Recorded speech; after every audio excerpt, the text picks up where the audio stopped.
Ачамчира – город мира. Так с любовью этот город называют его выходцы.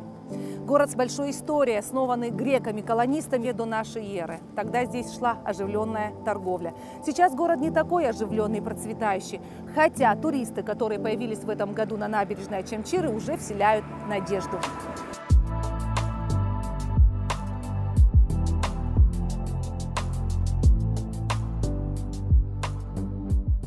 Сравнительно недавно у Ачамчирского района появился новый хозяин – Беслан Владимирович Бигвава. Для справки, Беслан Бигвава окончил Восточно-Украинский университет по специальности автомобили и автомобильное хозяйство, участник Отечественной войны народа Абхазии. Затем он жил в Москве, работал в организациях по линии инженерии, мастер спорта по вольной борьбе, отец 3 сыновей. Сегодня в программе «Амчра» глава Ачамчирского района ответит на наши вопросы.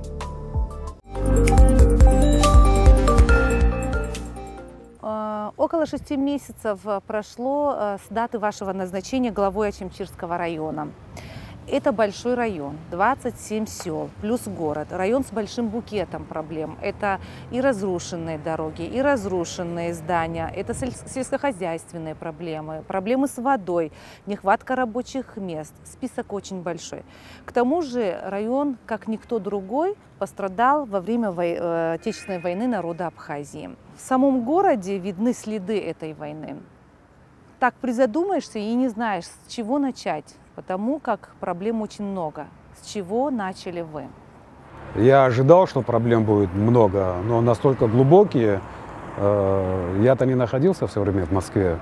Я ежемесячно проезжал, буквально месяц там, месяц здесь. С проблемой был хорошо ознакомлен, но не настолько глубоко, особенно касающиеся сел. Но я в первую очередь начал с того, что в преддверии туристического сезона же это было, когда меня назначили, и думаю, начну наводить порядок с набережной. Хотя бы, чтобы отдыхающие, которые приехали, и те же студенты, которые приезжают, и с детьми, чтобы было им куда время, хоть досуг какой-то свой проводить, выходить, погулять где-то по парку, посмотреть чистоту. Вот насколько смог, насколько моих сил хватило, я успел сделать. Еще продолжаются работы, конечно же, но все зависит от финансов. У нас бюджет в этом году провальный, к сожалению. Думаю, наверстаем в следующем году. Попозже мы выйдем на набережную и посмотрим, как она выглядит. Но до этого, раз вы сказали о бюджете, понятно, что Ачамчирский район дотационный.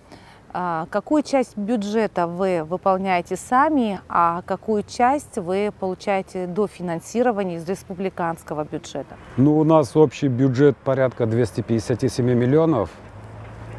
Своими силами мы выполняем где-то около 108-110 миллионов. Я сейчас точные цифры вам не могу сказать, но в этих пределах. То есть порядка 140 миллионов у нас дотация идет с республики. В вашем районе есть заводы, фабрики, какие-то рабочие места, те, которые, могут быть, платят налоги в бюджет, из чего образуется бюджет района? Ну, основные бюджетообразующие, это у нас рыбники, конечно же. Вот, и из-за них у нас и провальны, потому что путины не было. Плюс есть другие предприятия, но они уже так, поменьше у них, и налогов идет. Это вот и асфальтные есть. Порядка вообще 50 организаций по району. Это коммерческие организации. Где-то порядка 47-50 тоже это бюджетных организаций. Это школы, больницы, там, садики. Это все в городе, а какие-то предприятия есть в селах? В селах, да, в селах. Ну, самое успешное село, наверное, это у нас Киндах. Там и гостиные дома, и источники, и пансионат. Сейчас Тамыш, слава богу, развивается с турбазой, с этой новой Village. Плюс в Адзюбжах хороший проект готовится. По Пектину я это раньше тоже озвучивал. Там они до 100 человек пока обещали рабочих мест обеспечить. И тоже у них большие вложения, там за миллиард у них денег уходит. Сейчас они занимаются отведением земель, но землю отвели, и сейчас на акваторию нужно еще море отвести. Вот эти вот 3 села как бы у нас пока локомотивом идут. По остальным селам, конечно, проблемы.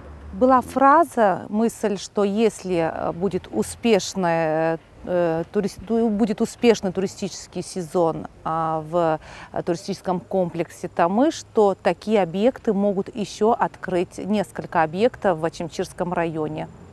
У них сезон в этом году и удался, по-моему, потому что загруженность была практически на 100%, по моим источникам. Но я с ними часто веду вообще беседу, там выезжаю на место. Вот. В этом году они осенью, где-то с ноября месяца, по-моему, хотят закладывать уже вторую очередь. Там еще около 100 коттеджей они хотят построить. Ну, то есть 2 раза увеличится их мощность. Сейчас на сегодняшний день у них работает около 160 человек. Заработная плата хорошая. Проект реализуется, как и в этом году, будет заполняемость нормально. Я думаю, что они и дальше будут двигаться. Как ощутит район результаты Тамышского туристического комплекса? Ну, это первое, конечно же, рабочие места, заработная плата. Плюс возле каждого объекта обычно всегда прилипает сопутствующие, там домашняя кухня организовывается, таксисты начинают зарабатывать, экскурсии всякие, которые по другим нашим объектам развозят людей, там и Отапская пещера, и Губский водопад. Ну и бюджет, конечно же, пополнение бюджета, это тоже самая важная вещь. Болезненная проблема многих сел – это плохие дороги. Например, в моем родном селе Маркула этот вопрос сельчане поднимают часто. От чайной фабрики вниз очень плохая дорога. И эта проблема не только у села Маркула, но и у других сел. Есть решение этой проблемы? Большие вложения нужно, чтобы восстановить эти дороги? Все зависит от средств, конечно. У нас 1 километр дороги порядка 4,5 миллионов стоит. Но в этом году, то, что касается Меркулы, раз вы затронули эту тему, от чайной фабрики в сторону школы будет сделано 3 километра асфальта проложено. Вот. Ту сторону, которая на Ткварчевскую трассу, что выходит, это она, я думаю, надеюсь, что она попадет уже в 2023 году в инвестпрограмму. Об этом мы говорили. По остальным ситуация аналогичная везде. Тем более, что у нас как никогда было 4 стихии практически. Мы проводили ремонты дорог, отсыпка гравия, инертных материалов, грейдером равняли, это все посмывало. Даже республиканскую трассу 2 раза сделали. Хотелось бы все и сразу, но не получается так. Мы идем в этом направлении, будем стараться изыскивать все средства и возможности, чтобы исправлять ее в лучшую сторону. Еще другая очень острая проблема – это вода в некоторых селах. Несколько лет назад проводились какие-то работы, были выделены деньги и даже прокладывали какие-то трубы. Работы нет, а деньги были израсходованы. Ну, это, я думаю, дела других органов разбираться, куда дели деньги. Это вы говорите по Человскому водопроводу, наверное. Да, там занимаются соответствующие службы, и им давать оценку. Хоть какая-то работа есть? На сегодняшний день ничего нету. На сегодняшний день идет работа, уже выделены деньги по восстановлению галереи Мокской. Там у нас большая проблема. Галерея, это которая накапливает воду и раздает 4 селам и, соответственно, городу. Они там собирают, и на бассейн к нам уже идет вода, отсюда идет раздача. Максим Харчелава начинает эти работы, уже приступил, в принципе. Он готовит блоки, и, я думаю, на следующей неделе уже высадится на саму галерею и будет проводить работы. И мост дальше, который рядом с монастырем, он будет его тоже делать, ремонтировать. Вы возглавляете самый большой район в Абхазии, 27 сел. Это 27 глав администрации. Очень важно, кто возглавляет сегодня село, насколько являются эти люди для вас подспорьем, чтобы было взаимодействие, чтобы было доверие. Глава села должен быть инициативным. Есть вещи, которые можно решить на месте, и идеи должны быть, и рукастым должен быть, хозяйственником должен быть. После смены власти в 2020 году и с вашим приходом на эту должность, вы кого-то меняли, были недовольны чьей-то работой, я имею в виду сейчас глав администрации сел. Как у вас проводится с ними работа? Вы довольны их работой? По поводу того, менял ли я кого-то или нет, это еще При мне этого не случилось. Половину сел утвердил, а с другой половиной еще разбираюсь. Вообще я как бы хотел бы ставить приоритетно тому, что само село, сами люди вот кого-то представили бы в большинстве своем случае, и исходить из этого, чтобы он был авторитетным человеком, чтобы беспокоился за свое село и жил в этом селе, не находился где-то в другом городе и приезжал там по каким-то праздникам, а чтобы каждодневно он находился именно в этом селе и изнутри все текущие вопросы оперативно решал. Там, что с паводком, еще с какими-то другими обстоятельствами. И вот над этой другой, второй половиной я еще работаю. То есть, получается, ту работу, которую не выполняют на местах главы администрации, ложится грузом на ваши плечи. Да, они должны быть моими и глазами, и руками, и всем, чтобы информация доходила оперативно, чтобы я не узнавал от третьих лиц, а непосредственно от главы села. Там даже вплоть до того, что по отключению электроэнергии, если отключается, или там какой-то несчастный случай, чтобы оперативно могли принимать действия. Я интересуюсь судьбой фруктовых садов, в народе именуемых анквабовские сады. В каком они сейчас находятся состоянии, и можно ли их реанимировать?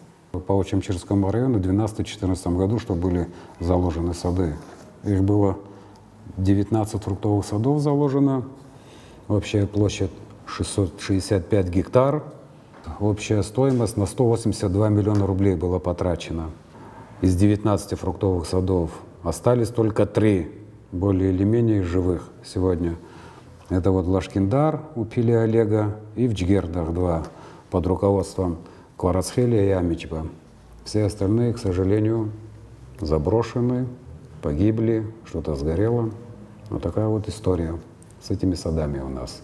Сами сельчане очень сетуют на эту тему. Мне не раз рассказывали о том, что у них были там рабочие места, и такие богатые фруктовые сады погибли. С большим сожалением и с большой болью они это вспоминают.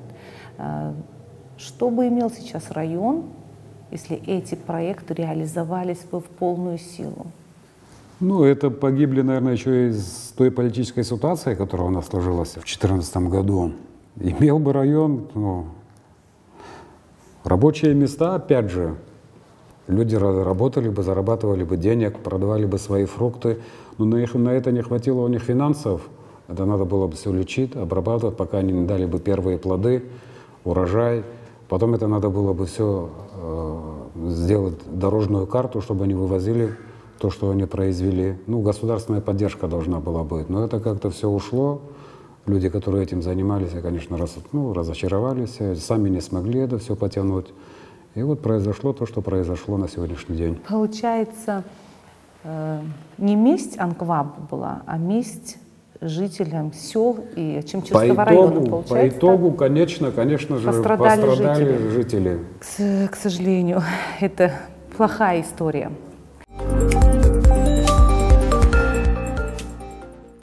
Несколько лет назад, после 2014 года, финансирование на сельское хозяйство было сокращено до 15 миллионов в год. Сейчас с приходом к власти команды Бжаня это финансирование увеличилось в разы, и сейчас 100 миллионов в год. Я думаю, там порядка 120, по-моему, по моим данным. Ну да, наверное. Возможно, у меня не точные цифры. Ну, в любом случае, в разы больше, чем раньше. Более того, сейчас Министерство сельского хозяйства отбирает сельскохозяйственные проекты. Что необходимо Очамчирскому району? Вы как-то и принимаете в этом участие? Вы знаете, какие проекты, например, сдают жители вашего района? Все проекты, конечно же, проходят через администрацию. Я их согласовываю через отдел сельского хозяйства своего, и мы отправляем уже в министерство. Проектов много было подано заявок, более десятка одобрено этих проектов. Дальше они еще прорабатывают. Окончательно, когда они примут решение, я как бы некомпетентен говорить, это уже министерство принимает. Вот. Ну, а проекты такого рода в основном это сельскохозяйственные культуры, возделывания, там от малины до моркови и всего остального. И плюс туда крупный рогатый скот, фермы. Для чего необходимы эти программы и что они дадут району, сельчанам? Но опять же, это же, опять же, рабочие места, это удержать людей в селах, чтобы не было такого, что вся семья смотрит на одного человека, который работает или в Сухуми, или в других где-то каких-то городах. В Гагру уезжают, многие отправляют, там, чтобы они там подзаработали денег и потом на это жить. Самая главная проблема же это, и я как бы хотел бы к этому подойти, привлечь инвесторов, чтобы хотя бы в крупных селах создать какие-то предприятия глубокой переработки от 20 до 30 мест для начала, чтобы люди начали зарабатывать. 20-30 мест – это уже 20-30 семей, соответственно, которые могут получать там зарплату и жить на эти деньги. Вот это нам необходимо, потому что села умирают, а умирают из-за того, что нет работы, нет денег. Вот это приоритетная задача. Тему инвестиций мы продолжим, но я хотела бы пройтись по нашей набережной, и мы поговорили бы там. Не заметить нельзя, набережная преобразилась. Парки ухоженные, красивые, новые скамейки. Откуда такие деньги вы нашли, чтобы преобразить, как говорите, если в этом году бюджет был провальный? Ну, была организована благотворительная акция. Люди откликнулись, собрали больше миллиона, 1 200 000 порядка, по-моему. Вот, были куплены лавочки, сделаны площадки.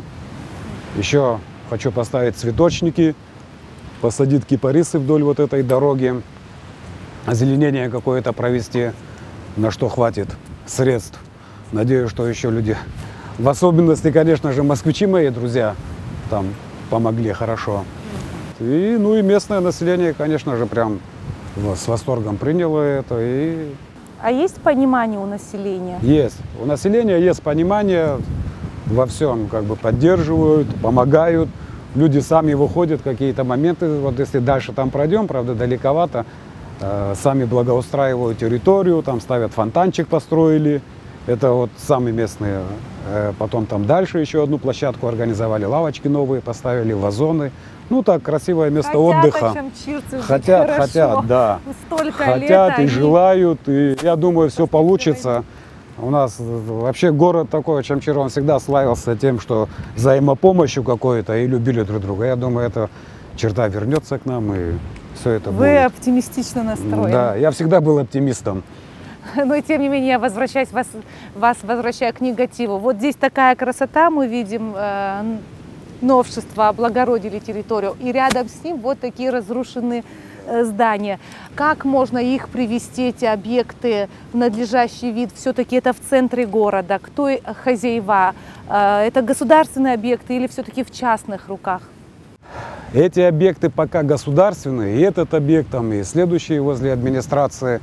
Но у нас, как известно, есть хозяева, в кавычках, которые смотрят за этими объектами. Не знаю, путем убеждений каких-то, но они же все ждут, когда будет пик роста, чтобы либо на пике роста это все продать кому-то, потому что физически я понимаю, что денег у них освоить вот это вот все, например, нету.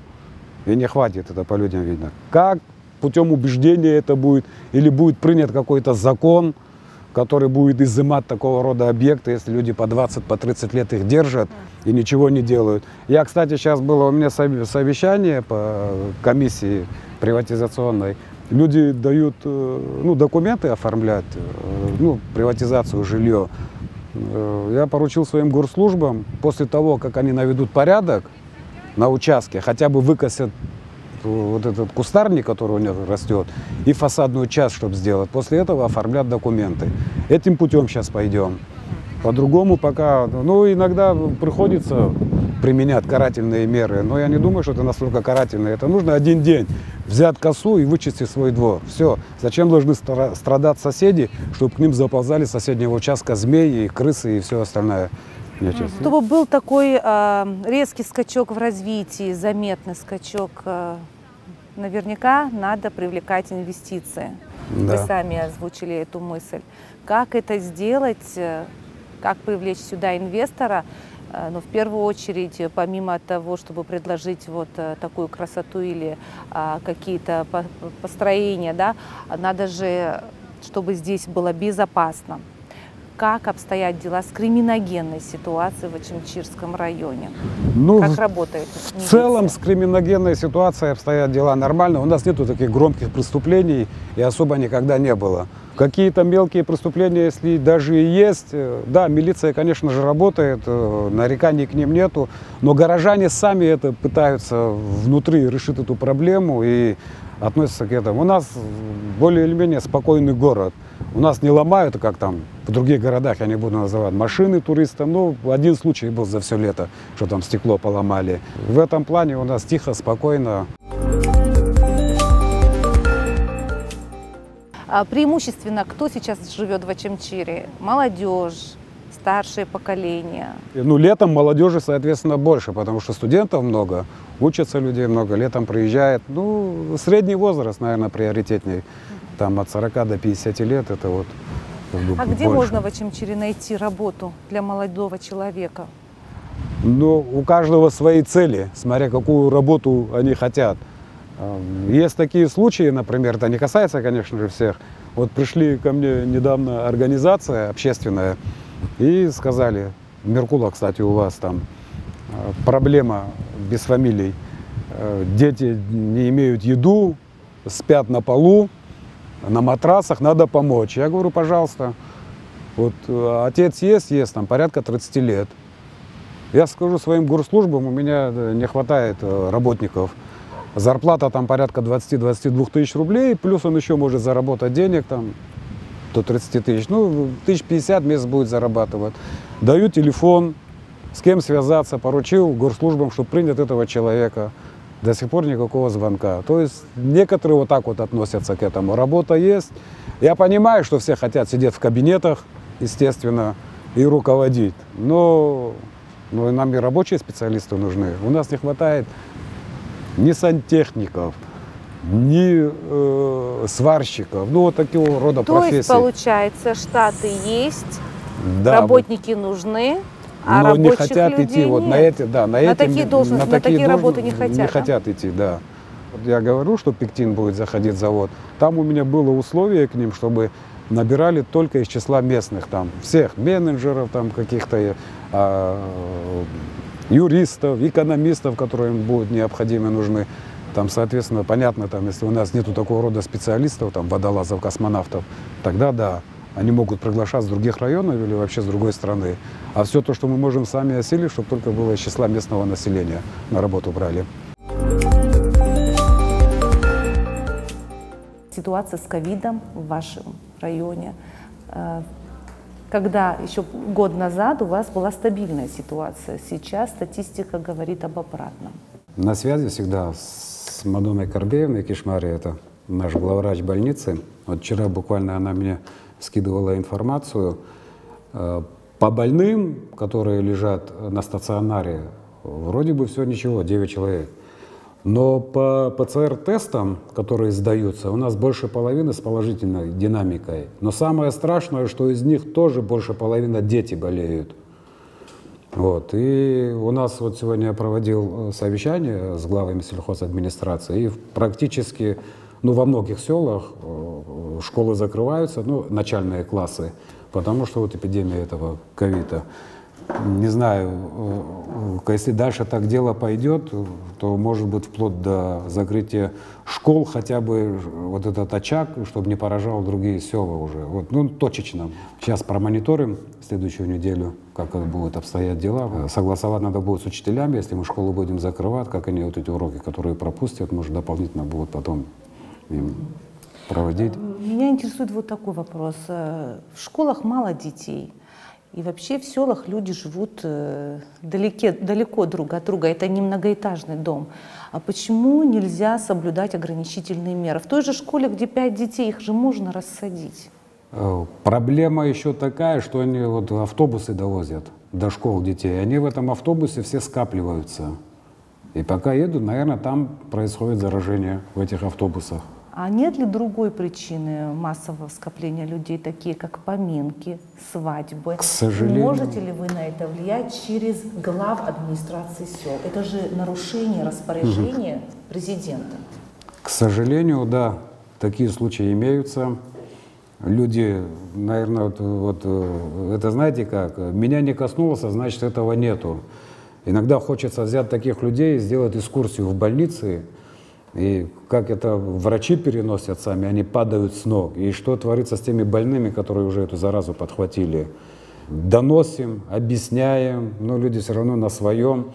Потому что если один сосед сделал 40 дней или поминки и собрал людей, чем я хуже, из этой логики исходит. Надо нам всем остановиться, позаботиться в первую очередь о своих семьях, пожалеть врачей и вообще в целом даже детей, вот что у нас сегодня творится, как вот дети у нас начали болеть. Вячеслав Андреевич, вы человек с характером, это знают и ваши близкие, и те люди, которые с вами работают. Может быть, надо наказать глав администрации сел, где проводят поминки, хотя бы предупредить их, что они понесут наказание. Могут со своими сельчанами поговорить. Такая беседа проводится постоянно с ними. Они тоже проводят беседу, но люди недостаточно понимают всю опасность этой ситуации. Вот как до них довести это? Вот здесь у нас такая проблема. Мы же не можем ходить и драться с ними. В таком духе. Говорят, европейские страны пропагандируют демократические ценности, но, по-моему, больше демократии Да, вот мы в этом случае. Да, страна, самая демократичная. в мире. Пока Настолько люди сами не свободная. осознают, мы пытаемся на них не надавить. Но, может быть, будет полный локдаун, если мы к этому придем, то тогда, может, люди вообще поймут, куда все закроют. Да, полный локдаун — это может быть какое-то решение проблемы по отношению к болезни, но в отношении экономики это же полный провал.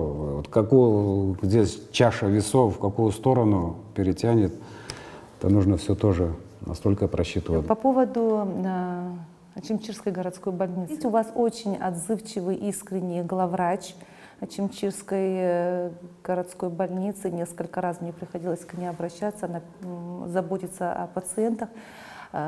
Наверняка там есть проблемы помимо ковида. Чем вы, администрация района, можете помочь этой больнице?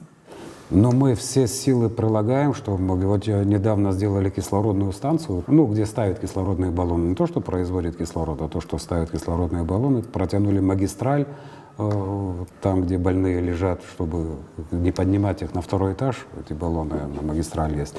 Плюс Заур Чантович сейчас как раз крышу меняет за свои средства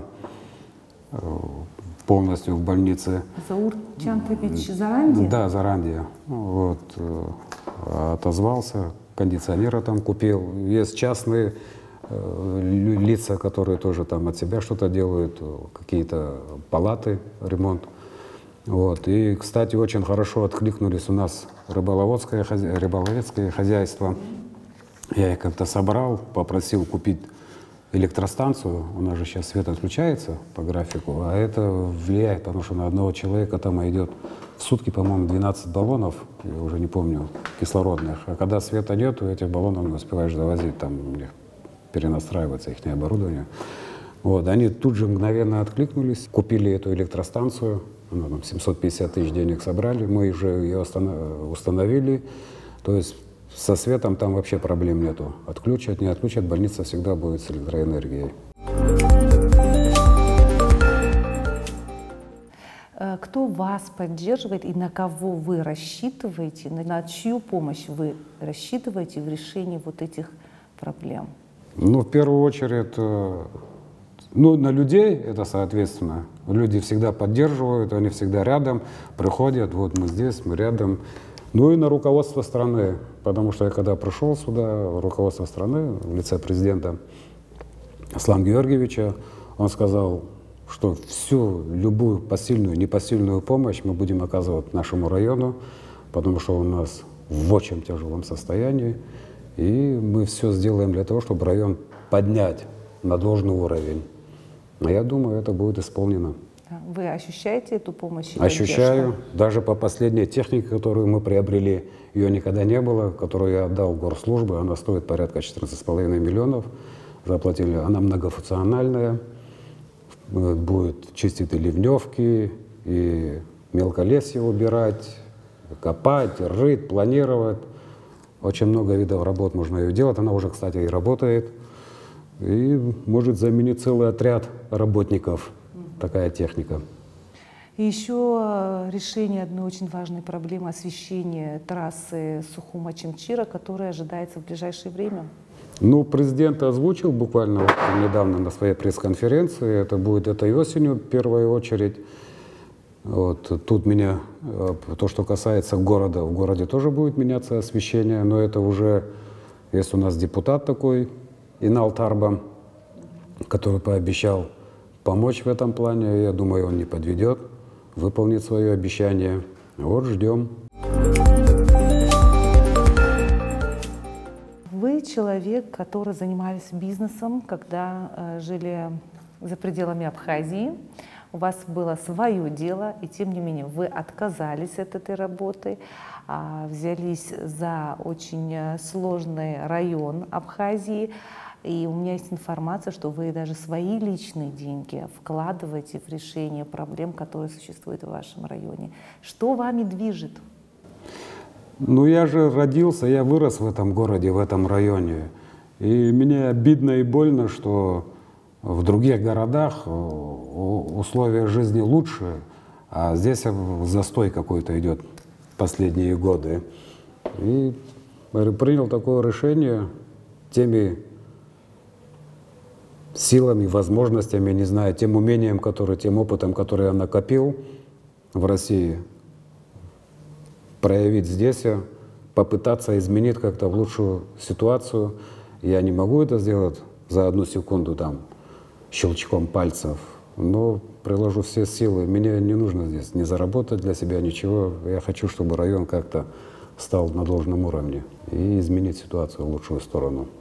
Поддержка у меня есть и от населения, и от руководства страны.